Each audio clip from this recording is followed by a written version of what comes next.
It's time to break down the biggest stories of the day. This is the top 3 stories of the day on KSLSports.com. 97.5 The KSL Sports Zone. Jake and Ben, 97.5, the KSL Sports Zone. Time for the top 3 stories of the day at KSLSports.com. Brought to you by J. Brooks Jewelers. Cherish your love with J. Brooks Jewelers. Explore their expertly crafted engagement rings made from the finest materials. J. Brooks Jewelers. All right, Christian, where do you want to start today? Number 1, the Utah Jazz dropped their 4th in a row last night to the Golden State Warriors. The game looked close. The final score said it was, 14 points? 16. 16 points.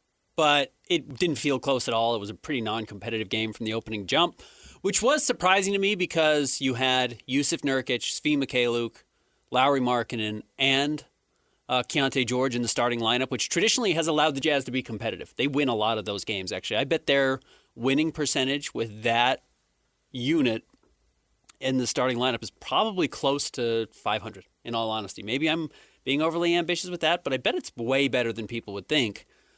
And they didn't have it last night. Some of it's Lowry's coming back from his illness and clearly just still does not look like himself. But I also wonder, and I tweeted this out yesterday, I wonder if we are starting to see good teams, not that Golden State's a great team by any means, but teams that are actually competing for the playoffs starting to take the season more seriously and no longer letting a team like the Jazz hang around. Yeah, the Jazz certainly had a stinker on the second night of a back-to-back. They played like a tired team that isn't all that motivated. Because, I mean, if you want to talk about teams trying to make a playoff push or whatever, to dig deep and play on tight turnarounds and second nights of back-to-back, I mean, it takes some effort that obviously the Jazz were not willing to put in last night. Did you see Nurkic's plus-minus? By the way, RIP to the triple-double streak. It came to an end at 3. No, I did not look at his plus-minus. Minus 30. Again. In 23 minutes. He was minus 30. I think his last triple-double as well.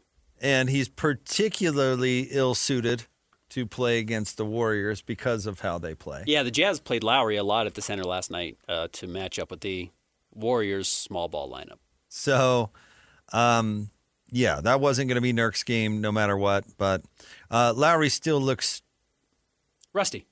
Well, I don't know. What do you want to put? I think he's getting over consumption or something because, like, it did a number on him. I was talking to Batty about this. Like, you could tell it looks like he maybe lost a little weight.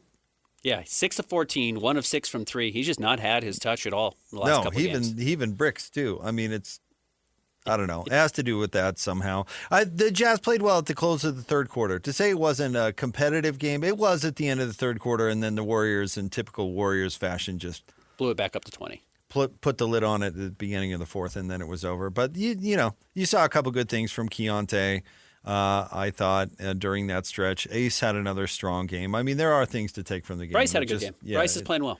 All right, what's next? Ben, you mentioned this in the first segment. The Lakers apparently want LeBron to take a pay cut. Well, they're going to be pretty tapped out because Luka's already making his money, and Austin Reeves is going to likely re-sign with the Lakers this offseason, and he's going to get a max contract. That, with the other deals they already have, is going to put them in a spot where they simply can't afford to pay LeBron $52 million anymore. So they are going to say, LeBron, we've got a minimum offer for you, maybe the mid-level exception or something in that range, but honestly, I don't know how much they're going to have to pay him. Or sayonara, enjoy Cleveland, Miami, whatever, New York. I'm trying to make sense of this report, Ben, because I don't think it makes a ton of sense. But let me throw this at you, all right? Because, well, let me put it this way. The Lakers have told LeBron to leave, like, as soon as they didn't give him his extension. They said, we're ending this relationship, essentially. So what is this all about? I'm trying to figure it out. Is it LeBron wish-casting a big contract into existence? You think LeBron... Like LeBron is worth the money. This report is LeBron is worth the money. The Lakers are just not willing to pay it. Sure. Where's this news coming from? Yeah, that angle, like what is, because Windy, the windbag who reported this is usually LeBron's guy, right? So what is kind of the purpose of this report? Like, what's the point with the Lakers? Another signal of we want you to leave? I mean, I think they've pretty much made that clear. I think that might be what it is to start laying the groundwork for why LeBron left. Not because we don't love you, but because we can't afford you. Yeah, I wonder. But LeBron is is kind of a vet minimum guy. I mean, he's not worth $50 million anymore. Not to the Lakers, not 50. to any team. He is from a ticket sales standpoint. And that is something that has to be taken into account. People pay attention to LeBron. You know who should not care about that?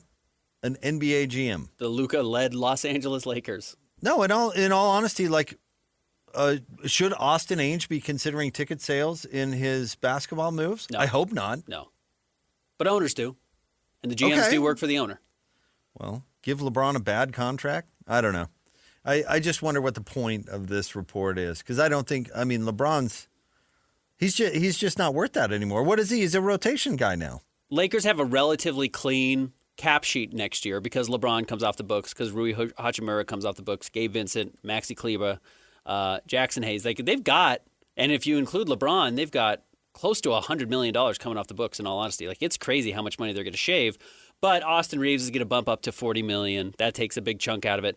And the problem is when you lose all those players, you do have to replace them. Yeah. You only have 1, 2, 3, 4, 5, 6, 7 players on the roster next year, if that many. I mean, you've got to go and sign 10 more guys to fill out your roster, 8 more guys. We had the Cavs Lakers up in the radio command center last night. I don't know if you watched any of that game. If you did you see how LeBron time went in the basically the fourth quarter when Luka, they were getting blown out when Luka was out?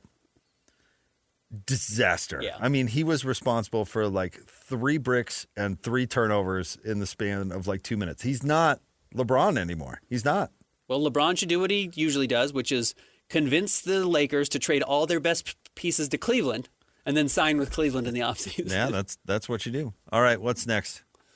Number 3, the Utah Mammoth wrapping up their East Coast road trip. They're at the Canes tonight. Canes wearing the Whalers jerseys, by the way. Yeah, very cool. Going to be a throwback jersey night. The Mammoth don't have a throwback jersey yet, but I suspect they will introduce an alternative at some point. But the gear sells. Certainly see a lot of Mammoth gear around town.